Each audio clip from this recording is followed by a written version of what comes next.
All right, everybody. Well, hey, we are back, and we've got a great couple here who are doing some amazing jobs with their podcast. You guys do not want to miss that. And one of the things I think everybody worries about a little bit, I was watching something the night, is our food. What's going into it? And that's, I think, will lead to a lot of causes of issues in our health and everything else out there. And I am honored to have Chris and Hallie Casey join us here from the One to Grow On podcast. They're also local Austin podcasters, have been doing this for a while and doing a great job. The One to Grow On podcast is a show where they dig into questions about agriculture and try to understand how food production impacts us in our world. Each episode hosts Hallie and Chris, and they pick an area of agriculture or food production to discuss.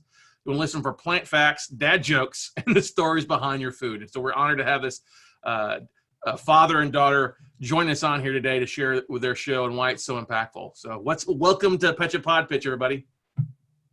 Awesome. Thank you so much, Scott, for having us. Thank you very much. Excited to be here and be able to talk about our show.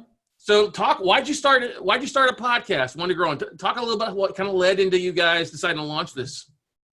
Yeah. So we started, well, obviously we've known each other for a long time. This is my father. Right. I went into agriculture, kind of a roundabout way. I got offered a scholarship to college and I was really excited to go, but it had a condition that I study agriculture and I really didn't know much about agriculture or food or plants or anything. So I had this plan to study this degree that I really was excited about, which was theater, and then get an ag degree to pay for college with my scholarship. And I very quickly realized I was not that interested in getting a theater degree. And so I ditched that. Did you do this? Did you take a big sigh of relief? Hey, college is paid for, yay. Hearing you're going from theater into agriculture, it's I guess, I don't know. Sure. But yeah, a little bit of a sigh of relief, and just, she was obviously really, really excited about it. Right. And it didn't come from nothing because, my mom was an avid gardener and they would always work outside together and they would cook together. And they actually started a nonprofit called Discover Green, where they would go around and tear out invasive species. And they would even make birthday parties out of it and stuff. So it wasn't completely out of nowhere, but it definitely wasn't her plan going in. But once she got going, she couldn't stop. Yeah, so I did my bachelor's degree and then I went on and did my master's degree in agriculture, and it's something that I'm still so passionate about. Sure. But I found myself getting really frustrated because I would go to parties with my friends that were not in the industry, and I would get the same 6 questions that I thought were so intrinsic to how people who eat food experience that food. And I felt really frustrated that there's just such a lack of information and in a lot of ways, a lack of transparency around the food system. And so I was just kind of talking about this problem over and over again with my best friend. And eventually she was like, oh my God, we have to do something because this idea is not going to get out of your brain. So we kind of tossed the idea around and we talked about doing it in a lot of different ways. And we eventually landed on podcast because we had another friend who had successfully launched a podcast and is currently running a small business very successfully out of New York that focuses on podcast consulting and podcast content creation. So we decided on podcast, but my best friend didn't want to be on mic, so we had to find a co-host. And eventually I conned my dad into it. It's true. She asked me one day, I was like, you want me to be on it? I don't know anything about this stuff. Why? And so she kept working on me and eventually brought me on. And it's been a lot of fun. I had a little podcasting experience before. And so I kind of knew how to set things up and get things going. And I've got a technical background, so I could get the website going, and I knew how to, get the feed going and stuff like that. So we were able to get this thing off the ground. Yeah. So a little bit about kind of what the show is. Like Scott mentioned, we are all focused on understanding how food production impacts us and our world. We make about 25 to 45-minute episodes every other Tuesday. It's a very conversational, family-friendly show where we kind of aim to coat all of this fascinating information that I'm so thrilled about with kind of his ability to understand it and his dad jokes, like we mentioned. Right. And also, kind of an audience proxy. So I'll stop and ask questions. Yep. And I always feel like kind of a dummy on the show, but people will stop me and say, thank you so much for asking that question. I really appreciate it. So it's been pretty rewarding. I'm sure. I mean, that's definitely important, especially when you start speaking advanced education and thing, and somebody's like, "What are you talking about?" Not to say dumb it down, but layman's terms, right? Kind of a little bit. Right? Exactly. Yeah. We do the same thing with Fur Babies podcast. Steph will get off talking about some medicine. And I'm like, I don't know idea. Is that you? What do you mean? Is that like thyroid drug? Just say thyroid drug versus 26 little. So what's been some of the biggest surprises from having the podcast? I'll start first with you, Hallie. I think for me, the biggest surprise has been around the community that we've built around the podcast. I knew that was kind of the basis of how I thought the show would grow, but it's really been surprising to see the reactions that we've got, and honestly, people's willingness to support what we're doing. We make money from the show solely because of our community and the people who show up and want to hear us do more of it and kind of understand that we have running costs and that our time costs money. And so that's currently the only way that we're monetizing it is just we have a membership program through Patreon. And so because of that, we've built this really amazing community of dedicated listeners. And that has absolutely been the biggest surprise for us. We started this off just as like a passion project that I couldn't get out of my head. And it's really built into something so much bigger than that. Yeah, listener engagement has been super surprising and super exciting. Also, I get to learn great things like bananas are actually berries. And there's this irrigation project in China that, controls flooding from a mountain and irrigates crops and all this amazing stuff. And, I knew from my past experience that editing could be kind of a little bit of drudgery at times. But, once I got into that flow, just doing the whole show has just been really satisfying. Mm-hmm. Well, I bet it's more as you've done more episodes, you guys have gotten more in the flow. There's less editing to do, definitely. Oh, absolutely. Absolutely. But it's just, it's how rewarding it's been, despite all the work we put in, or maybe because of all the work we put in and what people get out of it. It's just been a very rewarding experience. Mm-hmm.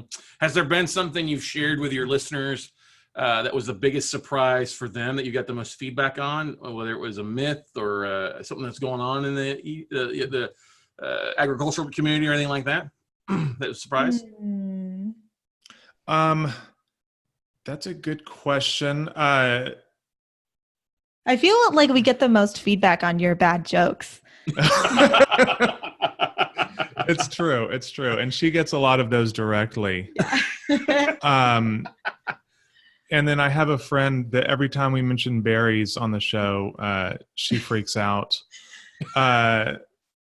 It's, we do stuff about agricultural science and sort of some of the technical stuff, explaining that. We do facts about food, what your food really is something a superfood, is it not? And we also talk about some social justice issues. We all need to eat, but the whole system affects, more than just the people that need to eat. And so we talk about all that part of the process as well. Yeah. And we started off really with the concept of things more around kind of agricultural science, thinking about, for me, particularly things about like soil science and how food is grown and irrigation. And then also talking about food facts, like whether or not something's a superfood, connecting people to their kind of food system. But we kind of did like a couple test episodes that really focused more on social justice. And we really got a great response from our listenership as well. And we actually just we're about to finish up next week, our first listener survey. And that was like by far one of the biggest feedback data that we've seen so far is people want to know more about kind of the social and environmental impacts of agriculture, which I always thought, I was always very worried that would only bum people out and people would have a hard time dealing with that. But we've got a lot of really positive feedback around that. Has there been any, and I haven't listened to all the episodes that you got, but have you guys dived in, or do you get requests from the audience to talk about some of the documentaries that are on TV about some of the food stuff? Yeah, we've definitely done topical episodes. One of my favorite ones was we got a message on Twitter from a listener who was like looking at the news and noticed that this was back when the Green New Deal had just come out and there was a whole section on agriculture. And he was like, what does this language even mean? Does this have any bearing on like what farmers actually do? So we got the opportunity to kind of dive into like this very topical policy language that's like not my specialty, but it was written for farmers specifically and for agriculture. So that was really fun. I'm sure, definitely. That's interesting. So bananas are actually berries. Yes. That's cool. That's my go-to snack. There you go. That's awesome. What is there something? I mean, that's great. Is there another nugget that surprised you? A truthism that you didn't know that Chris, that surprised you? I think one of the craziest stories that I've found out about while researching the show. Do you know kefir, like the drinking yogurt? Oh yeah. This is insane. So we actually got kefir because like there was a young woman who worked for some scientists, and like kefir uses starter culture, but it was like very proprietary in like Ukraine, I think, somewhere in like Eastern Europe. It was like owned by this like regional prince. Like he had all of the starter culture for kefir, but these scientists wanted to study it.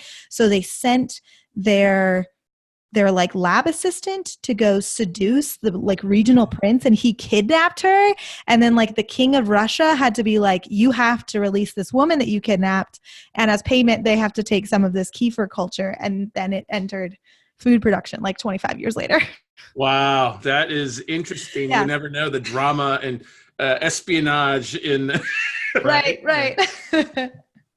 That's awesome. Where do you see the show going here? Where do you see it going here? I mean, it's great. Do you have a big Austin following besides other places that, since Austin's kind of the, green city and, keep Austin weird a little bit aspect of it, but I think it's more, we really focus on our health food. Yeah, we're building a nice connection with other podcasts throughout kind of the Southwest and Texas. In March, we're hoping to do a really big month because that's the agriculture month, like National Agriculture Month. So we're getting together with a bunch of other agriculture podcasts that happen to all be in Texas. One's in New Mexico and then one's out in California. So all kind of in the Southwest. And we'll be, promoting each other's podcasts and talking about each other's podcasts. There's so many cool people doing this work, and we want to kind of grow into that space of telling the stories of farmers and telling the stories of food while continuing to make it light and fun and funny and very family friendly. So yeah, we've been working a lot with other shows, and we're hoping to kind of grow not only our show but that space. Yep. Sure. That's awesome. What's the best way for our listeners and people following this to reach out to you, to connect with you guys? So we've got a couple of places you can do that. So this is one of our slides. This is what our, the kind of stuff we share on social media and in Discord. And we've got a Discord server, Instagram account, Twitter account. Yeah, right. This is the kind of shenanigans we get up to. We got a website you can check us out at. In fact, Hallie, we just launched it. Hallie designed it and I built it. We'd love for people to go take a look. You can email us, social media, pretty much everywhere at One to Grow On Pod, and One to Grow On wherever you get your podcasts. That's awesome. Are you guys doing any networking with the local organic farmers and the farmers markets and things like that? Yeah, we've been connecting with a lot of our local farmers, and we may or may not have some special guest series coming from that. Awesome. I love visiting my farmer's market up here on the north side of town. You guys live South Austin, though, if I remember correctly, right? Yeah, mine's the downtown market and the Mueller market. Yeah, okay. I do live north, and it's something that I need to explore. My wife occasionally goes to the one in Pflugerville, but I haven't been yet. Nice. Good stuff. Well, hey, guys, you guys are doing a great job. Just absolutely kicking butt and taking names, and look forward to your continued growth with your podcast. And what you're sharing is so valuable. I think so more so today than it's ever been before. So keep up the good work you do. Thank you so much, Scott, and thank you so much for the opportunity to talk to you today. Yeah, thanks, Scott. Enjoyed it. Hey, anytime, guys. We'll connect with you some more and maybe have you speak a little longer next time we do this around. All right. Fabulous, can do. All right, good stuff. All right, guys. Thanks for being a part of it. You bet.